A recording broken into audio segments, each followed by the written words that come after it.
Hello friends, super magic રસોઈમાં મિત્રો હું આપનું સ્વાગત કરું છું. આજે આપણે આંબળાનો મુરબ્બાની રેસીપી એક અલગ જ ફ્લેવર સાથે તમારી સાથે શેર કરું છું. તો તમને ચોક્કસ આ વિડીયો ગમશે. ગમે તો લાઈક કરજો, શેર કરજો અને સબસ્ક્રાઈબ કરવાનું તો ભૂલતા જ નહીં. અને મિત્રો બાજુમાં રહેલું બેલ આઇકનને પણ પ્રેસ કરજો, જેથી કરીને લેટેસ્ટ વિડીયોની માહિતી તમને મળતી રહે.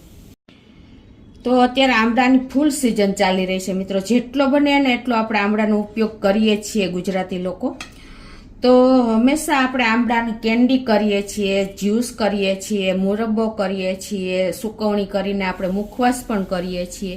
પણ આપણે આજે જે મુરબ્બો બનાવીએ છીએ ને એ આપણે ફુદીનો અને આદુની ફ્લેવર વાળો અલગ જ એક જ સરસ ફ્લેવર સાથે બનશે. તો તમને ચોક્કસ આ ગમશે મિત્રો. તો અત્યારે જો ઇન્ગ્રેડિયન્ટમાં મેં 500 ગ્રામ જેવા આંબળા લીધા છે. આંબળા લેવા જાય ને ત્યારે પણ એકદમ ફ્રેશ અને તાજા હોય ને એવા આંબળા લેશું, એટલે જ્યુસ વધારે હોય. અને બીજા ઇન્ગ્રેડિયન્ટમાં આપણે એક આદુનો ટુકડો લીધો છે, 12 થી 15 પાંદ આપણે ફુદીનાના લીધા છે. એક ચમચી, અડધીથી પોણી ચમચી જેવો આપણે એલચીનો પાવડર લેશું, અને 1 ચમચી જેવો લીંબુનો રસ, મીઠું અને આપણે ખાંડ. અત્યારે મેં સાકર લીધી છે. પછી આપણે તમે ખાંડ વાપરવી હોય તો પણ વાપરી શકો છો. તો આટલા ઇન્ગ્રેડિયન્ટ જોશે તો બનાવવાનું ચાલુ કરીએ. તો પહેલા તો મિત્રો આપણે આ આંબળાને ધોઈ અને એને છીણી લેવાના છે. એકદમ સરસ આપણે જે તમારે મીડિયમ સાઇઝની ખમણીથી છીણ કરવાનું છે, એટલે તમને બહુ મોટા પીસ જેવું નહીં લાગે. તો આપણે આ રીતે ખમણી લેશું. તો જો મેં આંબળાને પણ ધોઈ લીધા છે અને એકદમ સરસ નીટ એન્ડ ક્લીન કરી લીધા છે. તો હવે એને આપણે મીડિયમ સાઇઝની આ ખમણીથી આ રીતે ખમણી લેશું બધા આંબળાને. આપણે આ મુરબ્બો બાફીને પણ કરી શકીએ છીએ, પણ એમાં તત્વ બધા જતા રહીએ છે. પણ તમે આ મેથડથી કરશો ને તો મુરબ્બો પણ એટલો સરસ બનશે, જ્યુસી, અને આખું વર્ષ એવો ને એવો રહેશે. તો આ રીતે આપણે 500 ગ્રામ આંબળાને ખમણી લીધા છે. અને હવે આને આપણે ખમણા પછી આપણે એક જેટલા આપણે ખાંડ કેટલી લેવી, તો કે આપણે આજે આ ખમણ કર્યું છે ને આંબળાનું, એને આપણે એક માપ પરફેક્ટ જેટલું આંબળાનું ખમણ થયું છે એટલી જ આપણે ખાંડ લેવાની છે. તો અત્યારે જ અમારા એક બાઉલ ભરાણું છે.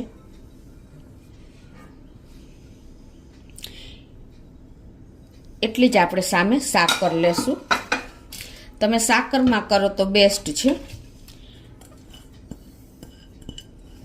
અને હવે આટલી જ આપણે આમાં સાકરનો પાવડર મેં બનાવી લીધો છે, એ ભરી લેશું.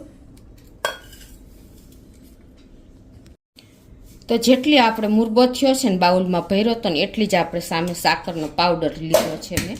તો એને આપણે આ રીતે મિક્સ કરી લેશું આંબળાના ખમણ સાથે. અને હવે એને ખમણ અને આપણે સાકરનો પાવડર બંને મિક્સ કરી લેશું. તમે તમારા ટેસ્ટ એકોર્ડિંગ થોડી ઘણી વધઘટ સાકરમાં કે ખાંડમાં કરી શકો છો. આ રીતે મિક્સ કર્યા પછી આપણે આને ઢાંકીને 15 થી 20 મિનિટ રાખી દેશું. એટલે શું થશે કે આપણે સાકરનું પાણી છૂટશે, એટલે આપણે વધારે ગેસ ઉપર આ મુરબ્બાને રાખવો નહીં પડે, એટલે કે પકવવો નહીં પડે, જલ્દી તૈયાર થાય છે. તો આ રીતે મિક્સ કરી અને આપણે 15 મિનિટ છોડી દઈશું. તો 15 થી 20 મિનિટ થઈ છે. આપણે ખાંડને અને આંબળાના ખમણને રેસ્ટ આપ્યું એને. અને જુઓ પાણી પણ સાકરનું છૂટું પડી ગયું છે. તો આપણે હવે ગેસ ઓન કરી અને ગેસની ફ્લેમ એકદમ સ્લો રાખવાની છે. અને આ રીતે આપણે કન્ટિન્યુ હલાવતા રહેશું. બીજું શું છે મિત્રો કે તમે કાંઈ પણ આંબળાની આઈટમ બનાવો ને ત્યારે હંમેશા સ્ટીલનું જ વાસણ વાપરવાનું. કેમ કે જો તમે એલ્યુમિનિયમનું વાપરશો કે પિત્તળનું વાપરશો ને તો તરત જ એની કેમિકલી અસર થશે, એટલે કે કાળું થઈ જશે. આંબળાને હંમેશા આપણે સ્ટીલમાં જ આપણે પ્રોસીજર કાંઈ પણ કરીને તો કરવાની છે. તો આ રીતે કન્ટિન્યુ આપણે ચલાવતા જ રહેશું. એટલે સ્લો ફ્લેમ ઉપર જ રાખવાનું છે આ. કેમ કે જો તમે મીડિયમ કે ફૂલ ફ્લેમ ઉપર રાખશો ને તો તમારું આંબળાનું જે ખમણ છે ને એ કૂક નહીં થાય. ચાસણી તો બની જશે.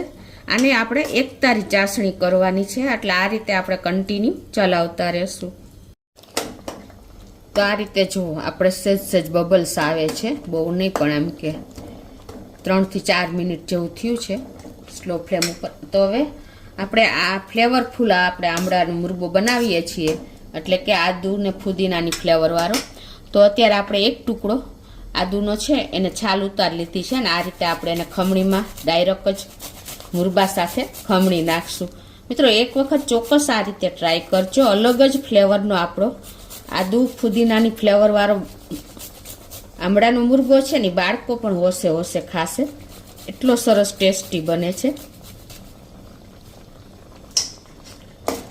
તો આ રીતે હવે આપણે અત્યારે કલર દેવા માટે મેં લીલી હળદર લીધી છે, તમે સૂકી હળદર પણ વાપરી શકો છો. એ પણ આપણે થોડી કમથી 1 ઇંચથી ઓછી અડધી એવી આપણે નાખી દેશું, એટલે કલર પણ સરસ આવશે અને હેલ્થ બેનિફિટ તરીકે પણ એટલી જ આપણને ઉપયોગી થશે. તો હવે આને આપણે આ રીતે કન્ટિન્યુ ચલાવતા જ રહેવાનું છે, સ્લો ફ્લેમ ઉપર જ. અને મિત્રો તમે જો સાકરનો ઉપયોગ કરતા હોય ને તો ખાંડ કરતાં સાકર થોડીક આપણે સ્વીટ ઓછી હોય છે, તો તમારે વધારે નાખવી હોય તો પણ નાખી શકો છો, બાકી આ પરફેક્ટ મેજરમેન્ટ જ છે. તો આ રીતે આપણે જો ચાસણી ચેક કરી લેવાની, સ્લો ફ્લેમ ઉપર હલાવી રાખ્યું છે.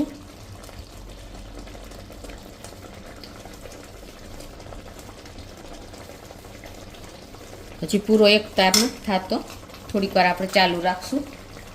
તો હવે આ સ્ટેજે આપણે જ્યાં 10 થી 15 આપણે ફુદીનાના પાન લીધા છે, એને આપણે આ રીતે કટિંગ કરી અને નાખી દેશું.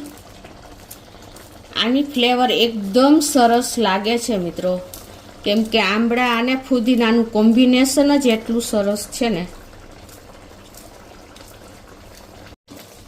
તો આ રીતે આપણે હલાવી લેશું અને 5 લવિંગ અને 2 થી 3 ટુકડા મેં તજના લીધા છે આખા ભાગા કરી, એ પણ આપણે નાખી દેશું. એનો ટેસ્ટ પણ બહુ સરસ લાગે છે.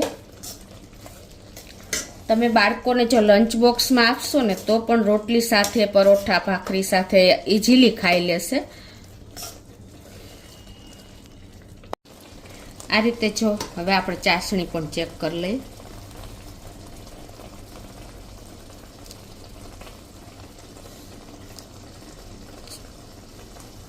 જો એક તાર થાય છે ત્યાં સુધી આપણે એને કૂક કરવાનો છે, કેમ કે તમે જો આ રીતે ફૂલ સરસ વ્યવસ્થિત પકાવ્યો હશે ને તો આખું વર્ષ તમે ફ્રીજ વગર પણ આ મુરબાને સ્ટોર કરી શકશો, કોઈ પણ જાતનો પ્રોબ્લેમ નહીં આવે. અને સ્લો ફ્લેમ ઉપર પકાવવાનું કારણ એ છે મિત્રો કે તમારી ચાસણી તો તૈયાર થઈ જશે, પણ તમારું જે મુરબાનું ખમણ છે ને એ કાચું રહેશે ને તો પણ તમારો મુરબોમાં ટેસ્ટ પણ નહીં આવે અને બગડવાના ચાન્સીસ છે. એટલે આવી નાની નાની બાબત ખાસ નોટ કરજો. અને હવે આપણે આ જે ખાંડની ચાસણી બની છે ને એના ક્રિસ્ટલ ન થાય ને એના માટે આપણે 1 ચમચી લીંબુનો રસ નાખી દેશું. અને હવે લાસ્ટમાં આપણે 1 ચમચી જેવો એલચીનો પાવડર પણ નાખી દેશું, એનાથી પણ ફ્લેવર સરસ આવે છે. અને આપણો મુરબો ટેસ્ટમાં પણ સરસ લાગે અને પ્રિઝર્વેટિવ તરીકે આપણે 1/2 ચમચી જેવું મીઠું નાખી દેશું લાસ્ટમાં, એટલે તમારા મુરબામાં જે ફૂગ આવે છે ને એ નહીં આવે. તમે બહાર રાખશો ને તો પણ એવો ને એવો મુરબો રહેશે. હવે આ બધું સરસ આપણે મિક્સ કરી અને 1 મિનિટ ગેસ ઉપર રાખશું. ચાસણી તો થઈ જ ગઈ છે ઓલરેડી. તો મિત્રો જો આપણો એકદમ ટ્રાન્સપરન્ટ અને એકદમ ટેસ્ટી એવો ફ્લેવર સાથેનો આંબળાનો મુરબો રેડી છે. તમને ખ્યાલ આવી જતો હશે, એનું ટેક્સચર જુઓ, એકદમ લથબથતો સરસ એવો આપણો મુરબો તૈયાર થયો છે. આ રીતે સ્લો ફ્લેમ ઉપર પકવવાનો છે, પ્લસ તમારે જેટલું ખમણ ને એટલી જ તમારે ખાંડ લેવાની છે. મુરબાનું આપણે આંબળાનું નથી જોવાનું, ખાસ નોટ કરજો. અને જો તમારે વધઘટ કરવી હોય તો પણ તમે કરી શકો છો. અને આટલા મસાલા સાથે ફ્લેવરફુલ સાથે આદુ ફુદીના સાથે તમે આ મુરબો બનાવશો ને તો કોઈ કચાશ નહીં રહે અને એટલો ટેસ્ટી મુરબો તૈયાર થશે. તો હવે આપણે ગેસ બંધ કરી દઈશું અને આને આપણે નીચે ઉતારી ઠંડુ થવા દેશું. તો જો આપણો મુરબો પણ ઠંડો થઈ ગયો છે અને જો એકદમ સરસ આપણો મુરબો, નથી સૂકો થયો કે નથી આપણે વધારે લિક્વિડ રહ્યું, એ ટાઈપનો આપણો મુરબો તૈયાર થયો છે. તમને ખ્યાલ આવી જતો હશે. જો મિત્રો, તો હવે ઠંડો થઈ ગયો છે તો આપણે એને એક બરણીમાં ભરી લેશું. હવે એને આપણે આ રીતે બરણીમાં જ ભરી લેશું.